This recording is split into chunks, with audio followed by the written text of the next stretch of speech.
Radhe friends, स्वागत है आप सभी का मेरी आज के एक नए वीडियो में। तो फ्रेंड्स, कैसे हैं आप सब लोग? उम्मीद करती हूँ आप सब ठीक होंगे। तो फ्रेंड्स, आज की वीडियो में आप लोग देखेंगे कि हरछठ का व्रत किस तारीख को है और इसमें आपको हरछठ व्रत की कथा भी देखने को मिलेगी।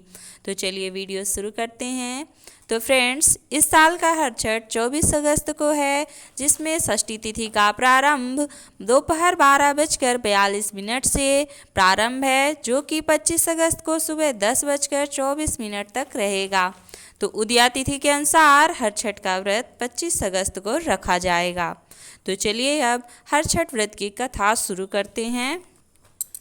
एक बार राजा युधिष्ठिर ने भगवान श्री कृष्ण से अत्यंत शोक संतप्त भाव से कहा, हे देवकी नंदन सुभद्रा अपने पुत्र अभिमन्यु के मरणोपरांत शोक संतप्त है।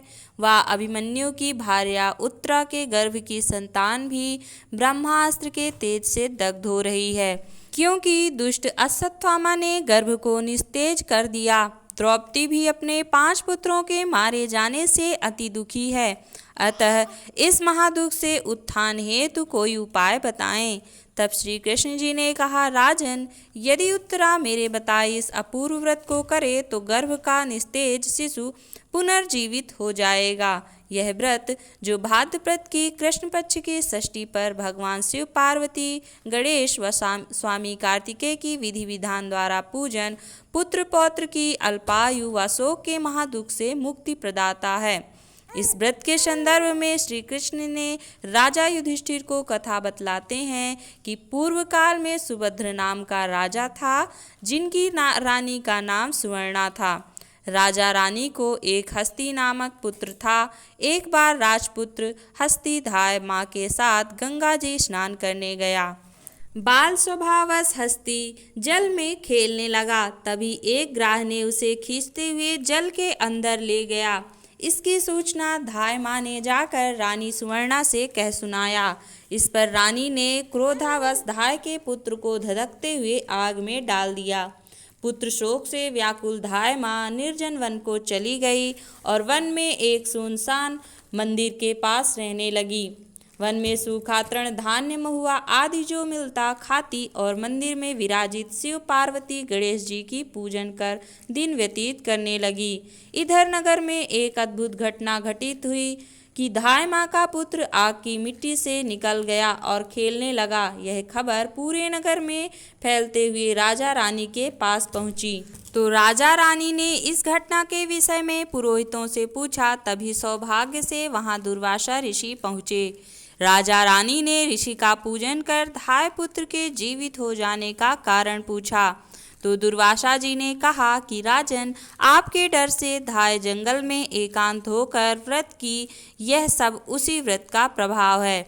अब राजा रानी सभी नगरवासियों के साथ दुर्वासा जी की अगुवाई में उस जंगल में धाय के पास उस व्रत के विषय में अधिक जानकारी लेने पहुँचे। तब धाय माँ ने कहा कि राजन, मैं पुत्र शोक से दुखित कर यहाँ रहने लगी और यहाँ व्रत ग्रहण कर भगवान शिव, पार्वती, गणेश जी व स्वामी कार्तिकेय का पूजन कर सूखा तृण, धान्य, महुआ आदि खाकर रहने लगी।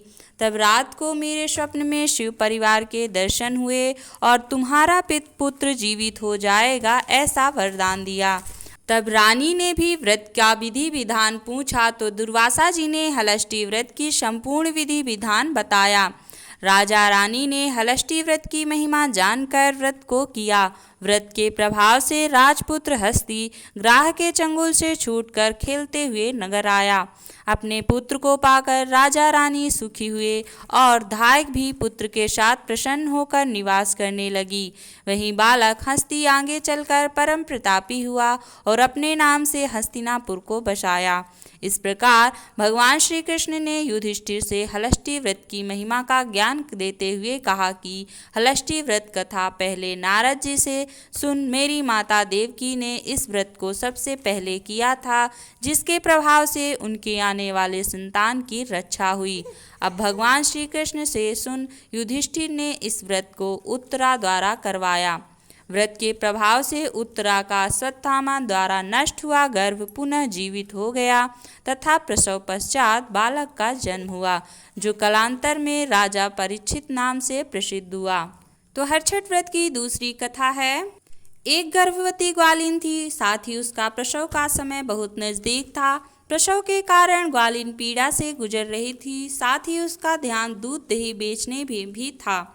ऐसा इसलिए क्योंकि समय पर दूध दही अगर नहीं बिकता था तो वह खराब हो जाते हैं। इसी कारण ग्वालिन प्रसव के पीड़ा से गुजरने के बावजूद अपना दूध दही बेचने को जाती है। दूध दही बेचने जाते हुए रास्ते में अत्यधिक ग्वालिन को दर्द या प्रसव पीड़ा होने लगती है। ऐसे समय में छरबेरी की ओट पर सहारा लेकर ग्वालिन ने एक शिशु को जन्म दिया। बच्चे को ग्वालिन छरबेरी के पेड़ के पास छोड़कर अपना दूध दही बेचने निकल गई। लेकिन संयोग ऐसा था कि जिस दिन ग्वालिन ने शिशु को जन्म दिया उसी दिन हलष्टी हरछठ था।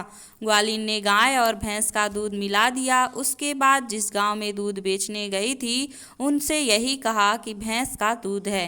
इस तरह से ग्वालिन ने मिलावट वाले दूध को भैंस का दूध बताकर बेच दिया।